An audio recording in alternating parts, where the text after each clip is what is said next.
Cada mes un desconocido me transfería $5.000. Esto pasó durante 7 años y yo nunca supe quién era, pero un día el banco me llamó: señora, el desconocido le ha transferido $27 millones y dejó un mensaje para usted. Cuando lo descubrí, mi vida entera se partió en dos. Hola, queridos oyentes, bienvenidos de nuevo a Hidden Empire. Tales, yo nunca me consideré una mujer con suerte. Las mujeres con suerte se casaban bien, manejaban autos nuevos y no contaban las monedas en la caja del supermercado mientras la fila detrás crecía impaciente. Yo era Elena Vidal, 42 años, divorciada, contadora de medio tiempo en una clínica dental en Guadalajara y dueña única de una casa que necesitaba un techo nuevo y un calentador de agua que hacía ruidos raros desde hacía años. Mi hija Renata tenía 12 años cuando todo esto comenzó. Mi hijo Tomás tenía 9. Su padre se había mudado a Monterrey con una mujer que hacía pilates y los pagos de manutención llegaban con la puntualidad de un reloj descompuesto. Esa era mi vida en octubre. Nada extraordinario, nada poético, solo el cansancio particular que se acumula en una mujer que ha sostenido todo sola por tanto tiempo que ya ni recuerda lo que se siente soltar algo. Estaba sentada en la mesa de mi cocina un martes frío de octubre cuando mi teléfono vibró con una notificación bancaria. Pensé que era mi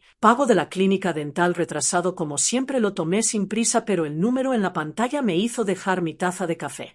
Depósito recibido $5.000, remitente, transferencia privada. Me quedé mirando la pantalla mucho tiempo. Abrí la aplicación del banco y busqué los detalles. No había nombre, no había memo, solo la frase transferencia privada y un código de referencia que no significaba nada. Llamé al banco esa misma noche. El sistema confirmó que el depósito era real y estaba disponible. Una representante me dijo que el remitente había pedido anonimato específicamente y que el banco estaba obligado legalmente a respetar esa solicitud. Pero alguien acaba de enviarme $5.000, le dije, consciente de lo absurdo que sonaba. Eso sí, señora, sí. Esperé 3 días a que algo pasara, a que alguien llamara diciendo que fue un error, a que el dinero desapareciera. Nada pasó. El dinero se quedó ahí quieto como una piedra en el fondo de un lago. Entonces lo usé. Renata necesitaba botas de invierno. El calentador de agua costaba una fortuna en reparaciones. Pagué 2 meses adelantados de la hipoteca porque jamás en mi vida adulta había podido pagar 2 meses adelantados de nada, y hacerlo se sintió como exhalar después de contener la respiración por años. El mes siguiente, el mismo día, otra notificación: depósito recibido $5.000, remitente, transferencia privada, el mismo formato, el mismo anonimato. Llamé al banco de nuevo, confirmaron que era la misma fuente, ninguna información nueva. Para el 3er mes dejé de llamar al banco. Para el 6.º mes dejé de sobresaltarme cuando llegaba la notificación para el final del primer año. $5.000. El mismo día de cada mes se había vuelto tan confiable como el amanecer, más confiable en realidad que cualquier otra cosa en mi vida. ¿Quién le manda a una extraña $5.000 cada mes sin explicación? Esa pregunta vivía en mí como una fiebre baja, presente, constante, imposible de ignorar del todo. No le dije a nadie, ni a mi madre, ni a mi mejor amiga Carla, ni a mi hermana, quien hubiera insistido en llamar a la policía, y a medio gobierno guardé silencio. Y usé el dinero con cuidado. El techo, un año; las brackets de Tomás, otro año; un pequeño fondo universitario para los dos, comenzando después 7 años, 84 meses, casi $500,000 en total, llegando puntual como reloj, cambiando mi vida de maneras que casi tenía miedo de reconocer, porque reconocerlas se sentía como presionar un moretón. Y entonces, una mañana de marzo, mi teléfono sonó. El número en la pantalla decía Banco Nacional, línea prioritaria. Eso era inusual. Señora Vidal. Una voz de mujer formal y cuidadosa: le hablo de parte del banco porque esta mañana se hizo una transferencia extraordinaria a su cuenta. El monto es $27 millones. Hizo una pausa y el remitente dejó un mensaje. Dijo que usted querría saber quién era. Me senté en el piso de mi cocina, no en una silla, sino directamente en el piso, porque mis piernas simplemente dejaron de funcionar. 7 años y ahora finalmente un nombre. Me quedé sentada en ese piso tal vez 20 minutos. La mujer del banco esperó con paciencia profesional, preguntándome 2 veces si seguía en la línea, si estaba, pero no podía hablar todavía. El mensaje, me dijo, había sido adjuntado a la transferencia como documento, y me lo leyó despacio, con pausas entre cada frase, como si entendiera que necesitaría tiempo para absorber cada una. Mi nombre es Antonio Duarte. Usted no me conoce, pero yo la conozco. Hace 12 años, en una noche de febrero en el centro de Guadalajara, usted se detuvo en la banqueta afuera de Ferretería Duarte, aunque no sabía que era mía, y le dio a un hombre sentado en el frío un café, un sándwich de la bolsa que llevaba, y se sentó con él 11 minutos en un Escalón de concreto mientras la temperatura bajaba. Ese hombre era yo. Había perdido a mi esposa 6 meses antes y había salido de mi propio negocio en pijama, olvidando mi abrigo, olvidando todo. No estaba en la calle, estaba de duelo e invisible y usted me vio. De todos modos, nunca lo olvidé. Estoy muriendo ahora. Todo lo que me queda se lo dejo a usted. Los abogados la contactarán. Antonio recordaba esa noche. Por supuesto que la recordaba, no porque pensara mucho en ello en ese momento, sino porque él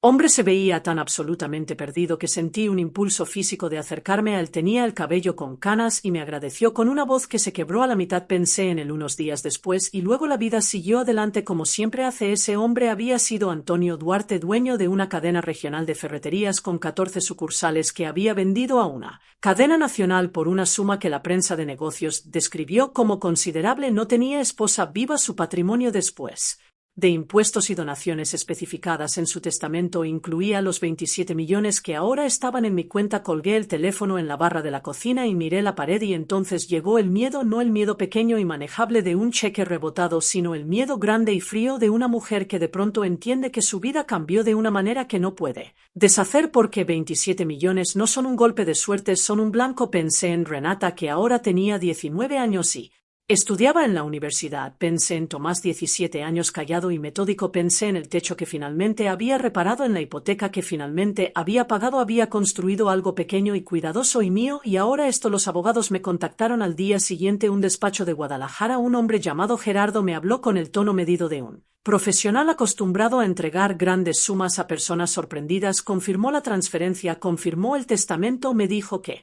Antonio había actualizado sus documentos 18 meses antes tras su diagnóstico terminal y que el legado hacia mí era claro, firmado y sólido. ¿Hay otros herederos?, pregunté. Hubo una pausa breve que me dijo todo antes de que hablara. El señor Duarte tenía 2 hijos adultos de su primer matrimonio, dijo con cuidado. Una hija, Renata Duarte Reyes, y un hijo, Marco Duarte, fueron informados de la distribución la semana pasada como exige la ley. ¿Y cómo reaccionaron? Otra pausa. Señora Vidal, le recomiendo fuertemente conseguir su propio abogado antes de hablar con cualquiera relacionado con la familia Duarte. Colgué y me quedé sentada con esa frase mucho tiempo. No era una recomendación casual, era una advertencia vestida de cortesía. Busqué los nombres en internet. La hija, 44 años, es desarrolladora inmobiliaria envuelta en 2 demandas civiles por un proyecto fallido. El hijo, 41 años, según un breve perfil de negocios, llevaba al menos 8 años distanciado de su padre. Hijos distanciados de un padre moribundo que eligió dejarle 27 millones a una desconocida que una vez le dio un sándwich. ¿Qué tan enojado te haría eso? Sé honesto contigo mismo. ¿Qué tan increíblemente furioso te haría eso? Supe entonces, sentada en mi cocina mirando fotografías de gente que nunca había conocido, que esto no había terminado, apenas comenzaba y tenía 2 opciones. Podía asustarme y quedarme pasiva esperando que los documentos legales me protegieran, o podía ser deliberada, estratégica. Podía construir algo que no pudieran derribar. Antes de seguir, déjenme preguntarles algo. ¿Qué habrían hecho ustedes en mi lugar si un día reciben una llamada así? Cuéntenme en los comentarios, y si les está gustando esta historia, no olviden darle like y suscribirse a Hidden Empire Tales, porque vienen historias todavía más increíbles. Abrí un documento nuevo en mi computadora y empecé a planear. Lo primero en mi lista fue encontrar mi propia abogada. La encontré gracias a mi amiga Carla, que había pasado por una disputa de custodia brutal años atrás y salió de eso con la expresión calmada y precisa de alguien que aprendió exactamente qué abogados en la ciudad peleaban para ganar. Se llamaba Camila Rojas, socia de un pequeño despacho de litigio civil, una mujer de unos 55 años con lentes de lectura sobre la cabeza y una quietud deliberada que te hacía creer que ya había considerado cada escenario antes de que terminaras de describir tu problema. Me senté en su oficina un viernes y le conté todos los 7 años de transferencias, la llamada del banco, la carta de Antonio, los hijos, la advertencia de Gerardo. Camila escuchó sin interrumpir, tomó 3 notas en un cuaderno amarillo. Cuando terminé se quitó los lentes y me miró directamente. El testamento es válido, dijo Antonio. Tenía plena capacidad legal al firmarlo. 2 testigos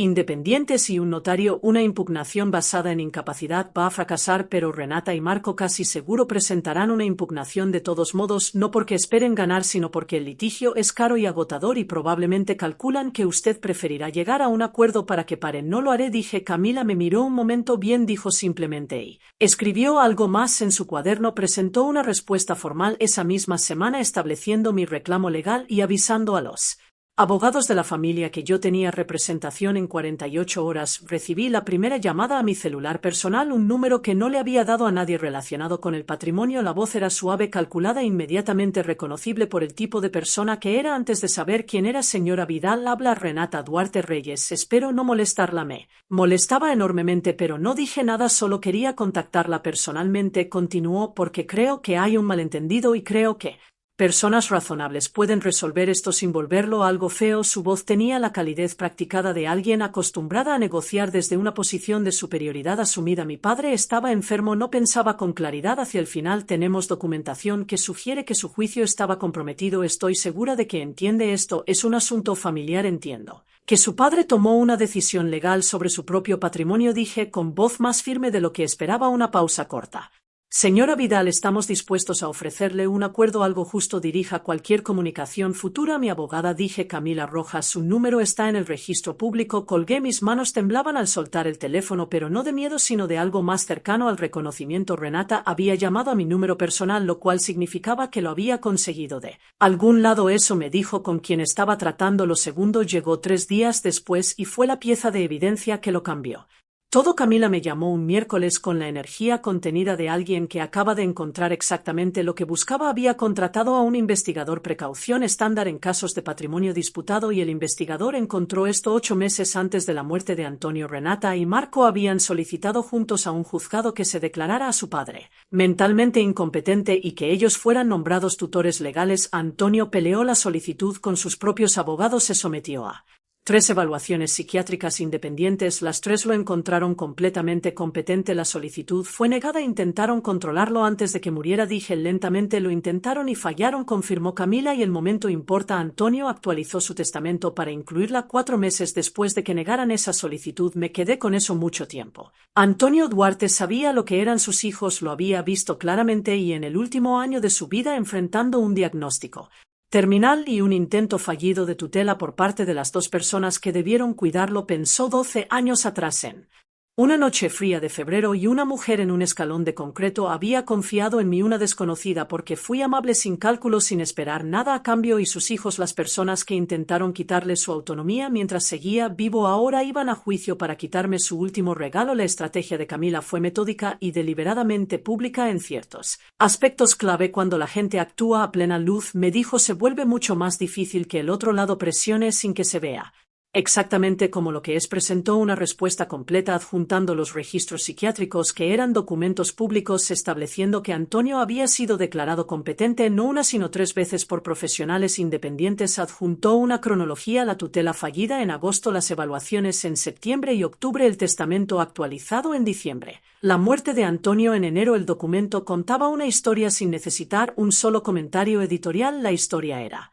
clara. La segunda jugada fue una carta enviada al abogado de la familia solicitando formalmente todas las comunicaciones entre los hermanos y los administradores del patrimonio de su padre de los últimos 3 años, una solicitud estándar de descubrimiento, pero el momento en que llegó, la misma semana que nuestra presentación en el tribunal, buscaba enviar un mensaje. Sabemos dónde buscar. No estuve en la corte para esa presentación, estaba en mi cocina en Guadalajara preparando el almuerzo de Tomás antes de la escuela, viviendo mi vida tan normal como podía, porque había aprendido que la mayor fuente de estabilidad durante una crisis es la rutina. Pero Camila me llamó al mediodía para confirmar todo. ¿Cómo respondió el otro abogado?, pregunté. Pidió una extensión de 60 días para el descubrimiento, dijo. Se la negué. Sentí algo cercano a la satisfacción, cercano pero no del todo, porque había aprendido a no sentirme satisfecha demasiado pronto. Tenía razón en ser cautelosa. La escalada llegó un jueves por la noche. 2 semanas después de la presentación, estaba en el estacionamiento de un supermercado cargando bolsas en mi auto cuando una camioneta negra se estacionó junto a mí. La ventana del pasajero bajó. Marco Duarte estaba sentado ahí. Lo reconocí de inmediato por las fotografías. Corpulento, 50 y tantos años, con la expresión de un hombre acostumbrado a que el mundo se reordene para su conveniencia. Debería pensar con cuidado en lo que está haciendo, dijo, su voz baja, no del todo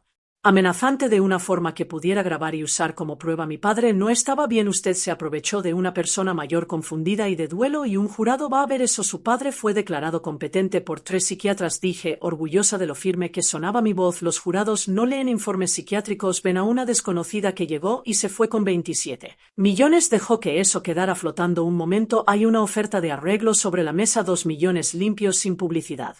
Piense en sus hijos, señora Vidal, piense en lo complicado que se pueden poner las cosas. Esa última frase, piense en sus hijos, fue la que lo selló todo, no porque creyera que les haría daño, no creía que llegara tan lejos, sino porque lo dijo deliberadamente sabiendo que golpearía usando mi amor por mis hijos como palanca. Eso era quien era Marco Duarte, esa era la imagen completa. Mueva su auto, dije, o llamaré a la policía y reportaré esto como intimidación, con la placa, la hora y el lugar en registro. Me miró un momento, luego la ventana subió y la camioneta retrocedió. Me quedé sentada en mi auto 5 minutos antes de manejar a casa. Cuando llegué activé la cámara de seguridad y llamé a Camila. Escuchó todo, hizo 3 preguntas específicas y me dijo que escribiera todo en un documento fechado esa misma noche. ¿Hay algo ilegal en lo que dijo? Pregunté. Al límite, dijo, pero el patrón de comportamiento, la llamada personal, ahora ese patrón importa, lo documentamos todo. Esa noche fui al cuarto de Tomás.